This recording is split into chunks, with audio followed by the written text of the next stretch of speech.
हे राजन, प्राचीन समय में एक राजा था। उसके राजकुमार को शिकार का बड़ा शौक था।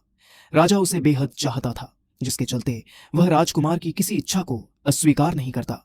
एक दिन राजकुमार ने शिकार पर आना चाहा। राजा ने अपने अमात्य को बुलाकर कहा कि तुम राजकुमार के साथ शिकार पर जाओ, तुम्हें सभी रास्ते मालूम है, इसलिए एक क्षण के लिए भी राजकुमार का साथ ना छोड़ना। राजकुमार अमात्य और कई अन्य लोगों को साथ लेकर आखेट के लिए निकल पड़ा। तभी राजकुमार को एक बारहसिंघा दिखाई दिया। राजकुमार ने अपना घोड़ा उसके पीछे लगा दिया। अमात्य ने सोचा कि राजकुमार का घोड़ा तेज है और शीघ्र ही बारहसिंघे को मार लिया जाएगा, इसीलिए उसने अपना घोड़ा धीरे कर लिया। परंतु बारहसिंघा दौड़ता ही रहा।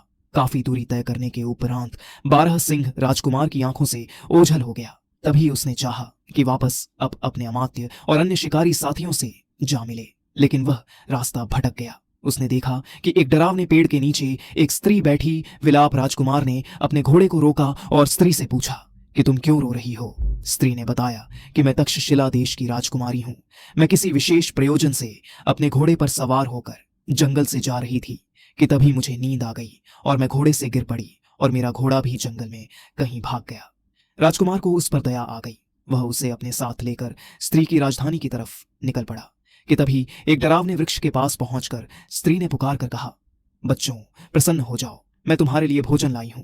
जवाब में आवाज आई, अम्मा कहाँ है, भोजन हमें जल्दी से दे, हम बहुत भूखे हैं। इतना सुनते ही राजकुमार घबरा गया। वह समझ गया कि यह स्त्री नरभक्षी वनवासियों की जाति की है और मुझे मार खाने के लिए यहां धोखे से लाई है।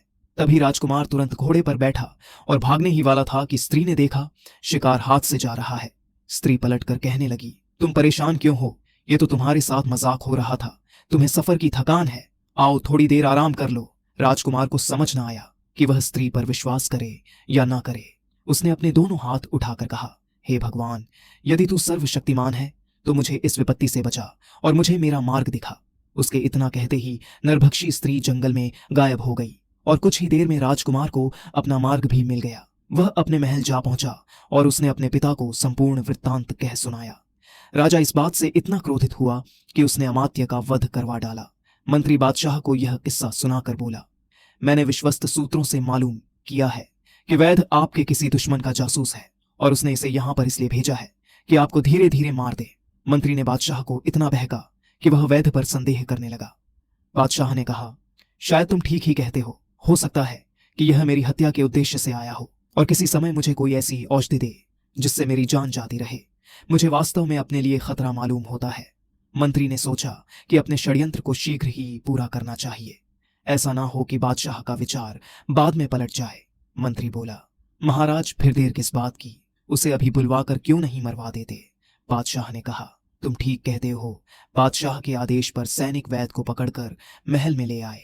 वैद्य बोला, हुजूर ऐसा क्या गुनाह हो गया जो यह सैनिक मुझे पकड़ लाए हैं। बादशाह ने कहा, मैंने तुम्हें प्राण दंड देने के लिए बुलाया है ताकि मैं तुम्हारे षड्यंत्र से बचाव कर सकूं। वैद्य को बड़ा आश्चर्य हुआ। उसने पूछा कि मेरा अपराध क्या है। बादशाह ने कहा, मुझे लगता है कि तुम मुझे मारने के लिए आए हो। इतना कहकर बादशाह बोला, सिपाही इसका सर धड़ से अलग कर दो। वैद्य समझ गया कि मेरे शत्रुओं ने द्वेष के कारण बादशाह को भड़काया है। वह बहुत देर तक बादशाह के सामने निर्दोष सिद्ध करता रहा, लेकिन बादशाह ने उसे मारने की जिद पकड़ ली। बादशाह ने कहा, सैनिकों मेरा मुंह क्या देख रहे हो, इस वैद्य को मार डालो। वह समझ गया कि मेरी जान नहीं बच सकती। उसने बादशाह से कहा, स्वामी मुझे इतनी मोहल्ले तो दें कि मैं घर जाकर एक पुस्तक ले आऊं और उसे आपके पुस्तकालय में रख दूं। बादशाह ने कहा, तेरे पास ऐसी कौन सी पुस्तक है जो मेरे लायक हो। वैद्य ने कहा, वह एक जादुई पुस्तक है। मेरे सर के काटे जाने के बाद आप उस पुस्तक के छठे पन्ने के बाएं पृष्ठ की तीसरी पंक्ति को पढ़कर जो भी प्रश्न करेंगे उसका उत्तर मेरा कटा हुआ सर देगा। वैद्य की बात सुनकर बादशाह को बड़ा आश्चर्य हुआ। बादशाह की आज्ञा अनुसार सिपाही वैद्य को उसके घर ले गए। अगले दिन जब उसे बादशाह के सामने लाया गया तो उसके हाथों में एक एक मोटी सी पुस्तक थी जो एक कपड़े में लिपटी थी। वैद्य ने बादशाह से कहा, मेरे कटे हुए सर को एक थाल में इस कपड़े पर रखना जिससे खून बहना बंद हो जाएगा। इसके बाद मेरी बताई हुई पंक्ति पढ़कर जो भी आप पूछेंगे वह मेरा कटा हुआ सर बता देगा। लेकिन मैं फिर आपसे निवेदन कर रहा हूं कि मैं निरपराध हूं, आप मुझ पर दया करें और मेरे वध का आदेश वापस ले लें। बादशाह ने कहा, नहीं, अब मुझे जो भी सुनना होगा तेरे कटे हुए सर से ही सुनूंगा। तेरे रोने पीटने का कोई लाभ नहीं है। यह कहकर बादशाह ने पुस्तक अपने हाथ में ले ली और झल्लाद को वैद्य को मारने की आज्ञा दी। फिर उसने थाल पर अस्त्र रखवाया और जब कटे हुए सर से खून बहना बंद हो गया तो राजा और दरबारियों को बड़ा आश्चर्य हुआ। अब उस कटे सर ने आंखें खोलकर बादशाह से कहा, पुस्तक का छठा पन्ना खोल। बादशाह ने जैसे ही पुस्तक खोली, पुस्तक के पृष्ठ एक दूसरे से चिपके हुए थे, इसलिए उसने उंगली में ठोक लगाकर पन्नों को अलग करना शुरू किया। जब छठा पन्ना खुला तो उसने देखा कि उस पृष्ठ पर कुछ नहीं लिखा है। बादशाह ने कहा, पृष्ठ तो खाली है।